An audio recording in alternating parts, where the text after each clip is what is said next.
Assalamualaikum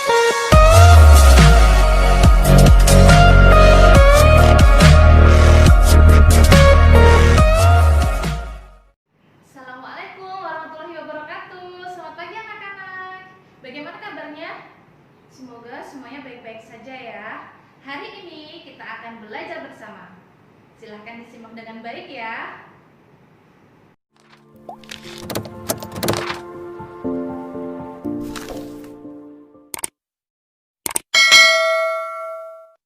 Kita masih di tema 6, cita-citaku, dan masuk di subtema 3, giat berusaha meraih cita-cita.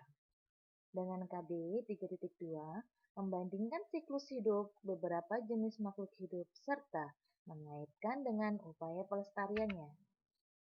Adapun tujuan pembelajarannya, siswa mampu menjelaskan dan mempresentasikan cara pelestarian makhluk hidup yang ada di lingkungan sekitar dengan benar.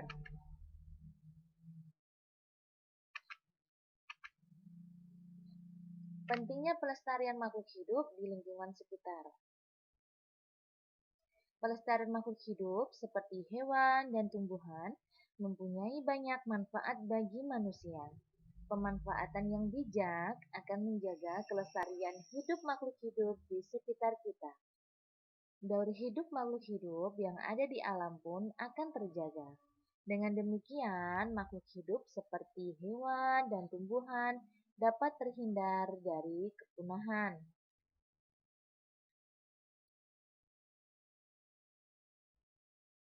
Pemanfaatan sumber daya alam, hewan dan tumbuhan secara berlebihan akan merusak kelestarian lingkungan. Daur hidup makhluk hidup akan terganggu.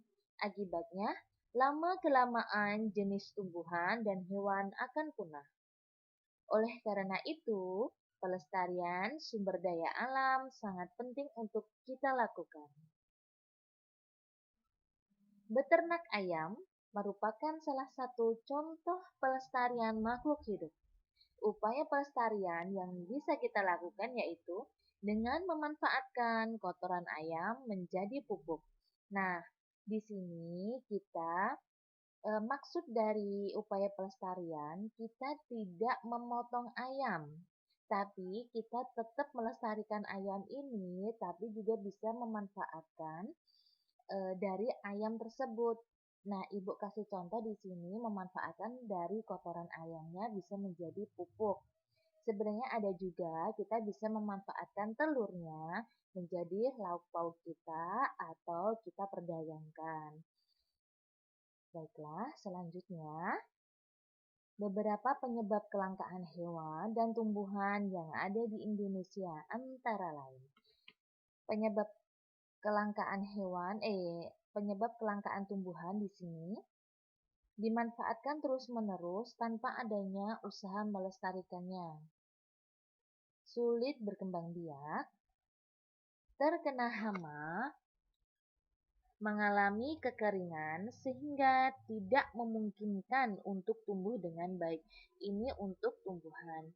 Dan untuk kelangkaan hewan, di sini penyebabnya adalah sering diburu untuk dijadikan hewan peliharaan, dijual, digunakan sebagai hiasan, serta sebagai obat-obatan. Selanjutnya, membutuhkan waktu berkembang biak yang cukup lama. Habitat dirusak oleh manusia, misalnya dibakar. Terakhir, tidak mampu beradaptasi terhadap perubahan alam. Berikut beberapa upaya pelestarian yang dapat dilakukan.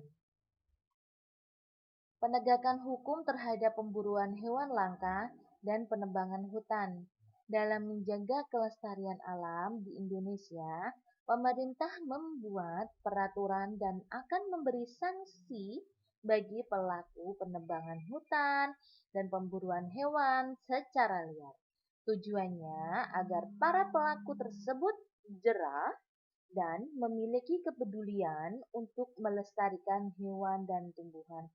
Seperti contohnya di sini, ada pelaku pemburuan yang berburu hewan langka dan apalagi hewan ini sangat lindungi. Selanjutnya, penangkaran serta pembudidayaan hewan dan tumbuhan langka. Penangkaran adalah upaya untuk melestarikan hewan yang terancam punah. Penangkaran berfungsi sebagai tempat mengembangbiakan serta pemulihan hewan yang mengalami luka-luka dan trauma. Jadi ini Ibu kasih contoh komodo, di mana komodo ini sangat langka dan dilindungi. Oleh karena itu, bagaimana cara penangkarannya? Yaitu dengan dikembangbiakan serta betul-betul dilindungi dari para pemburu. Terus di sini penangkaran itu adalah upaya melestarikan untuk hewan, ya. Nanti Ibu jelaskan untuk tumbuhan. Nah, melestarikan untuk tumbuhan itu disebut apa? Di sini Ibu jelaskan. Berbeda dengan hewan, pelestarian tumbuhan dilakukan dengan pembudidayaan. Pembudidayaan dilakukan dengan cara memperbanyak tumbuhan langka melalui penanaman benih atau kultur jaringan. Tumbuhan langka akan ditumbuhkan hingga cukup dewasa dan siap untuk ditanam di lahan yang membutuhkan pemulihan lingkungan seperti Rafflesia arnoldii seperti ini. Ini adalah tumbuhan yang sangat langka. Oleh karena itu, tanaman ini sangat dilindungi. Dan apabila ada pemburu yang berusaha merusak atau mencuri tanaman tersebut, akan diberikan sanksi tegas. Selanjutnya, pelestarian secara in situ dan ex situ. Hewan dan tumbuhan langka juga dapat dilestarikan dengan pelestarian in situ dan ex situ. In situ adalah pelestarian di dalam habitat aslinya. Habitat aslinya hewan itu di mana? Pastinya di hutan. Pasti cagar alam, hutan lindung, Suaka Marga Satwa, dan Taman Nasional, di mana ini tuh sebenarnya adalah lingkungan yang liar, hutan seperti itu. Tetapi beda sekali dengan ex situ. Ex situ adalah pelestarian di luar habitat aslinya, seperti kebun binatang, kebun raya, taman safari, museum zoologi, dan herbarium. Apa sih yang dimaksud dengan herbarium itu? Herbarium itu adalah suatu koleksi spesimen tumbuhan yang diawetkan berikut data terkait yang digunakan untuk keperluan penelitian ilmiah.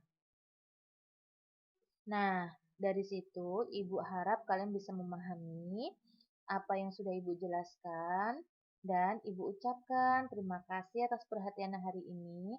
Jangan lupa selalu ingat pesan Ibu dengan 3M. Memakai masker, mencuci tangan, dan menjaga jarak.